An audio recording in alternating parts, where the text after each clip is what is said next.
What you're seeing before you is an image of our world, but from a timeline that has been completely rewritten, all because of a different outcome in one of the most pivotal events in history. Here, on April 30th, 1945, no victorious flag of the Soviet Red Army flies over the Reichstag in Berlin. The Führer, Adolf Hitler, does not commit suicide, and the Third Reich, along with the entire Axis powers, was never defeated by the Allies. Yes, in this universe, humanity's most terrifying nightmare has become a reality. And now, without further ado, let's begin by seeking the answer to the big question that many of you are likely wondering. How exactly did the Axis win? After swiftly defeating and occupying France in the summer of 1940, the German military, aiming to realize Führer Hitler's expansionist ambitions, stood ready to invade Great Britain. However, compared to the land of wine and croissants, which had been weak from the start, the island nation proved to be a much tougher opponent. The reason was that the man in the prime minister's seat was now Winston Churchill, a hardline conservative politician. As long as he remained in office, Britain would resist to the very end. Furthermore, an invasion of Britain required a sea landing, an arena where the Royal Navy was the most powerful naval force in the world, outclassing the German Kriegsmarine in every aspect except for submarines. Therefore, the German military was under no illusion that an attack on British soil would be the kind of blitzkrieg they were accustomed to. They understood that a successful landing depended on one single chance: overwhelming the Royal Air Force, IAEF, in the skies. This would establish air superiority over the English Channel and the entire island. However, instead of launching the Battle of Britain on July 10th, 1940, as we know it in this timeline, Hitler gives the green light for the campaign about 3 weeks earlier. This allows the Luftwaffe to attack the island nation at a time when it had not yet recovered from its losses at Dunkirk or prepared for what was to come. Simultaneously, Hitler and the head of the Luftwaffe, Hermann Göring, would order the Air Force to focus on destroying military targets with large-scale bombing raids. The Luftwaffe would destroy transportation and logistics, paralyze numerous ports, and then shift to attacking airfields, aircraft factories, and radar stations to neutralize the operational capability of the Dowding system. For those who don't know, this was an integrated network of electronics, anti-aircraft weapons, and fighter planes that formed a unified defense system, playing a crucial role in Britain's victory in the air. But now, with the Dowding system unable to operate effectively, the RAF would have no way to detect, let alone intercept, German bombers. From there, they would almost certainly be worn down until they could no longer resist. Meanwhile, on the other side, the Luftwaffe would suffer far fewer losses of pilots and aircraft than they did in reality, a factor that would later bolster their chances of victory against the Soviet Union. Moreover, things would be even easier for Nazi Germany if, somehow, Winston Churchill were assassinated. Although this scenario is unlikely, if successful, Hitler would not have to postpone Operation Sea Lion to launch a full-scale invasion of the United Kingdom. Facing a massive fleet of barges, tugboats, and fishing vessels concentrated at Calais and Rotterdam, Britain's newly elected Prime Minister, Lord Halifax, might have had to announce to the public that, to prevent immeasurable bloodshed, he had no choice but to negotiate an end to the conflict with the Germans. In all fairness, Hitler would have been somewhat lucky that London chose peace over fighting to the end. Even with a weakened RAF, the Royal Navy was not, and the invasion could very well have become a nightmare for the Kriegsmarine. But that no longer matters. Germany would make no territorial demands on the UK or its colonies. Instead, it would return all British prisoners of war in exchange for London lifting the blockade. Then, knowing the United States could not support Britain without abandoning its neutrality, Hitler would recall his U-boats from the North Atlantic, giving the Americans no pretext to enter the war in Europe. Now, free from the embargo, Germany's maritime trade would reopen, allowing the nation to import the nickel, wolfram, oil, rubber, and machinery necessary to maintain its industrial and military capacity at an even higher level. Additionally, occupied France would be permitted to import necessary goods from Britain to rebuild its economy, thereby serving Germany's war machine. For a time, the war would seem to be over. A few scattered resistance movements might appear, but would be quickly suppressed by local authorities, unwilling to cause trouble with Berlin, with their fascist sympathizers and puppet governments of the Third Reich. Meanwhile, German troops on the French coast would begin to board ships for the cold winter journey eastward. In the summer of 1941, having secured significant advantages in the West, Hitler mobilized approximately 4 million troops and hundreds of thousands of combat vehicles for the largest land invasion in history. Operation Barbarossa, the invasion of the Soviet Union. After several months of fighting, the Wehrmacht achieved considerable victories, occupying a large portion of Soviet territory, including key economic regions like Ukraine, Belarus, and the Baltic states. This created millions of square kilometers of living space, Lebensraum, for the German people, captured over 3 million Soviet POWs, and secured a vast source of forced labor and much-needed oil reserves. But the most important objective, the true diamond the German army sought to capture, was Moscow. In our history, the Red Army's strategic counteroffensive right at the gates of the nation's heart left the Wehrmacht reeling, marking the beginning of a series of great victories that ultimately led to the fall of the Third Reich. However, in this world, the German military only has to focus on one front instead of two, as Britain is no longer a problem. Also, with fewer U-boats in the Atlantic, the chance of a repeat of the escalating tensions with the United States, as happened in World War I, is very low. Now, with the Wehrmacht's forces concentrated at 100% strength, Moscow and Leningrad would fall, forcing the Red Army to retreat to the Ural Mountains. With control of key bases on enemy territory and a functioning supply network, the German army is in a much better position than its opponent on the Eastern Front. On the other side, the defeats at Moscow and Stalingrad would deal a heavy blow to the Red Army's will to fight. Though not yet completely out of fuel, the lack of logistical supply and Allied support would cause the Soviet Union to weaken day by day. Furthermore, also in 1941, in our timeline, Germany and its major Axis allies were poorly coordinated. Specifically, when Italy, arguably better at cooking pasta than its prowess in battle, was defeated by the British in Greece and North Africa, Hitler had to dispatch an expeditionary force to rescue Mussolini. In this universe, however, with the British out of the war, nothing would stop the Italians, perhaps with a little help from the Germans, from easily dominating the entire Mediterranean. At the same time, instead of attacking Pearl Harbor and handing the Americans a perfect excuse to directly enter the war, the Japanese militarists would coordinate with the Wehrmacht to establish a pincer movement to crush the Soviet Union. Thus, at the end of 1941, the Imperial Japanese Army and Air Force would scrap their Pacific plans and decide to launch a full-scale invasion of the Soviet Union from the east. Simultaneously, the Germans would intensify their attack west of the Urals. Caught between two fronts, the Soviet Union could not concentrate its forces on a single battlefield and no longer controlled any safe routes to receive aid from the United States under the Lend-Lease program. And so, slowly but surely, the Russian bear would be closer to death than ever before. And it wouldn't stop there.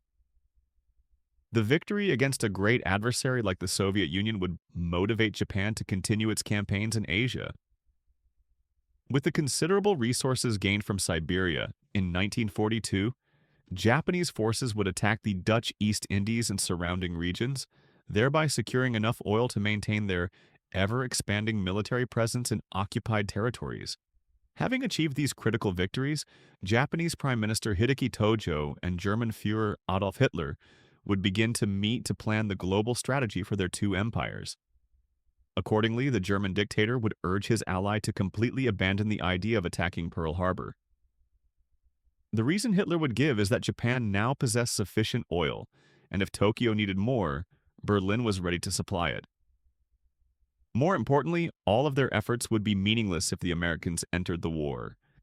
If they could keep this giant out of the conflict for just one more year, all of the Axis's ambitions would become reality. In that context, if not attacked first, the United States would not go to war, as the cost of defeating two major powers at once would be too great for the public to bear. Without Pearl Harbor, there would be no Day of Infamy, no outrage, and no retaliatory actions from the Americans. U.S. warships, sailors, and soldiers would never cross the Atlantic or achieve victories in the Pacific. Washington would do nothing simply because it could do nothing alone. And at that point, the Soviet Union would die. World War II would officially end with the Axis as the victor, controlling nearly the entire Eurasian continent, the Mediterranean, and North Africa. All right, we've seen how this malevolent power swallowed more than half the world. The question now is, what would happen in the following decades? Having secured the conditions for Lebensraum, living space, the Germans would conduct massive waves of migration, expanding into the newly conquered colonies, which had suffered severe population decline due to the consequences of ethnic cleansing. At the same time, ethnic groups considered inferior to the so-called superior Aryan race would either become refugees, be rounded up into labor camps, or worse, be systematically exterminated. An estimated 50 million Slavs would be murdered in the decade following the war to realize Hitler's vision, a horrifying number that would dwarf all the Jewish bloodshed in the Holocaust. Now, the Third Reich no longer had to worry about any enemy on the continent. It had expanded and grown many times stronger, on an exponential scale. With pro-Nazi governments established across Europe, Hitler could focus on the Germanization of the newly acquired lands, destroying their cultural heritage, rewriting history, and crushing any remaining resistance. It's estimated that the German-Japanese alliance would take another 5 years to fully pacify the remaining territories and divide up the former Soviet Union. At that point, the strategy of decommunization would be aggressively implemented. Every household would memorize Mein Kampf and have the Führer's toxic ideology drilled into their heads. The German military police would enforce racial policies with extreme rigor and without rest, even upon citizens of the Reich. Parents who gave birth to children with disabilities would be sterilized to ensure the purity of the Aryan bloodline. The mentally ill or those with physical problems would be locked away in research facilities. In our timeline, the renowned military historian Gerhard Weinberg once said, "Germany's defeat not only saved countless elderly, disabled, and institutionalized individuals inside and outside the pre-war Third Reich, but it also saved tens of thousands of severely wounded veterans from being killed by their own government." In this parallel universe, however, each of these groups would suffer unimaginable trauma. Simultaneously, the Lebensborn, or Spring of Life, program, based on eugenics, would be widely implemented to produce generations of pure and healthy Aryans. In addition, the media would be strictly censored. The Nazi propaganda minister, Joseph Goebbels, would frequently appear in public to deliver speeches glorifying the achievements of the Reich and spreading the Führer's ideology, while the secrets of their crimes would be so tightly protected that journalists from the free world would never find out. Instead, they would only see what Hitler and his henchmen wanted them to see: a prosperous, thriving empire with a powerful military, possessing advanced weapons created by the hands of scientists who never had the chance to flee war-torn Europe for the United States. The people would be absolutely loyal to the state. And then, when Germany was no longer satisfied with its achievements, Hitler would begin to turn his gaze across the Atlantic. It's highly probable that at some point, the fascist leader would entertain the idea of launching an armed conflict with the United States. In his eyes, the land of the stars and stripes was a nation of mongrels, operating on values contrary to the core principles of the Reich, and a potential enemy that needed to be subjugated. Although it's difficult to know how that war would unfold, it is almost certain that the German-Japanese alliance would have to attack simultaneously, catching the United States in a pincer movement as they once did to the Soviet Union. However, it's easier to explore how the Axis would control and maintain their interest in the post-war era. As author Philip K. Dick pointed out in his novel The Man in the High Castle, Germany and Japan would divide the conquered lands in a relatively fair and equitable manner. Accordingly, Japan would rule the Greater East Asia co-prosperity sphere, including India, Pakistan, Afghanistan, and the Far East. In return, they would guarantee the supply of valuable iron ore and coal from Siberia to Germany.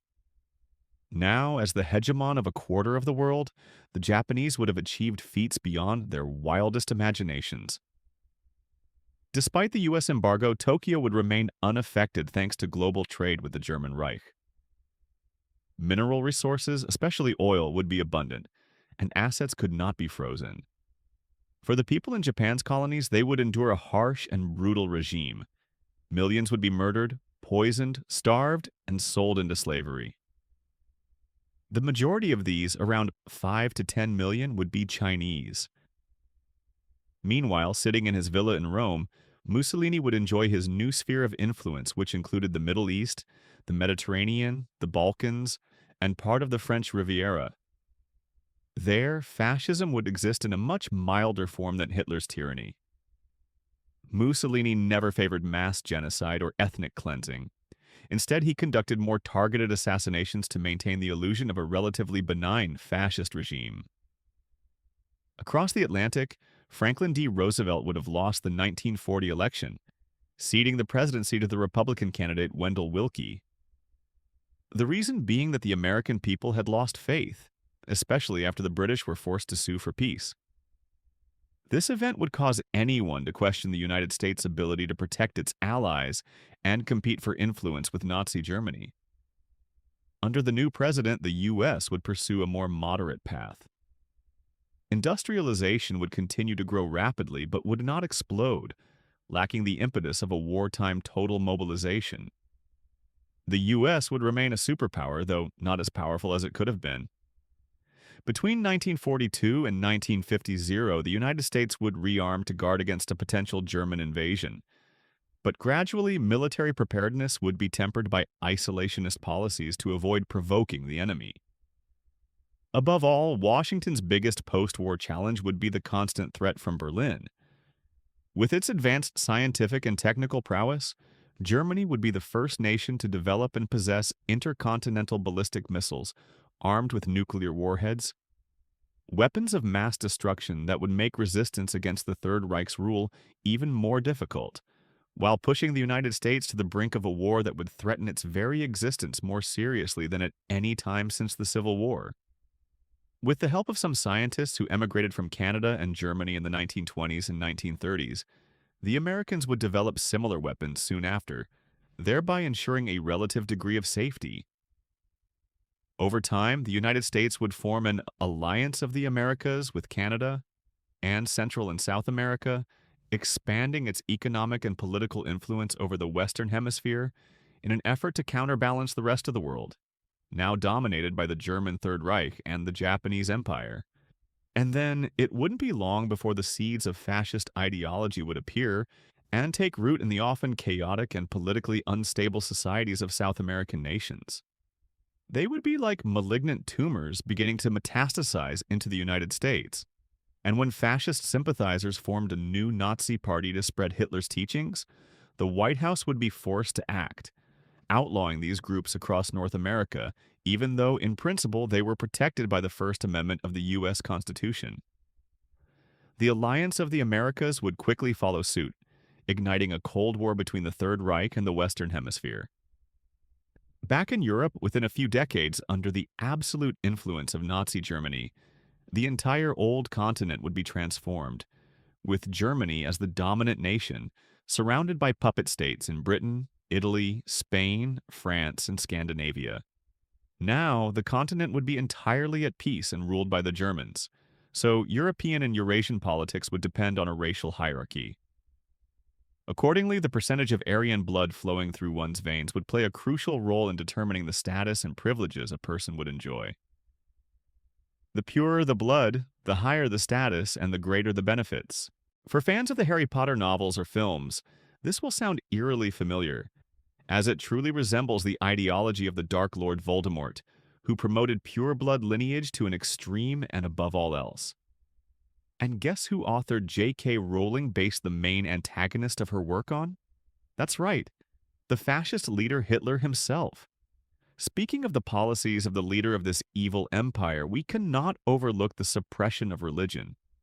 With the ideology of viewing the Catholic Church as one of the greatest enemies and the clergy as needing to be eliminated, Hitler would issue decrees to destroy and gradually abolish the Catholic Church and all other religious organizations within the Reich's territory. The Gestapo and the SS would hunt down believers, arrest them, and then send them to be burned at the stake. These campaigns against religious leaders and their congregations could take place openly or secretly, but either way, they would certainly reek of violence to increase their deterrent effect. The end result over generations would be that the Führer's teachings would become deeply ingrained in the consciousness of the Reich's citizens, and they would know no other faith than fascism and no other Bible than Mein Kampf. So, how does the story end? Is there any hope for the world in a scenario where Hitler never lost World War II? Like any alternate history, the future is almost impossible to predict. Due to strained relations, Europeans would not have the opportunity to travel to America, meaning they would have no exposure to viewpoints contrary to National Socialism. Hitler's ideology would be so fervently followed by the citizens of the Reich that even nearly half a century after the war, the crimes of the Germans, such as the true extent and methods of the Holocaust, would remain a closely guarded secret. However, the stable economy and politics of the Third Reich would begin to falter with the birth of the global computer network and the explosion of the digital revolution. Over time, telecommunication networks would carry rumors of Nazi and Japanese war crimes from the Americas over the past 5 decades. Soon, U.S. intelligence would collaborate with the international intelligence community to carry out covert interventions in Nazi satellite states, funding revolutions, uprisings, and open rebellions. The fire would burn slowly, gradually consuming the foundations of the German Reich over many years. The United States knew it could never fight Japan and Germany without allies.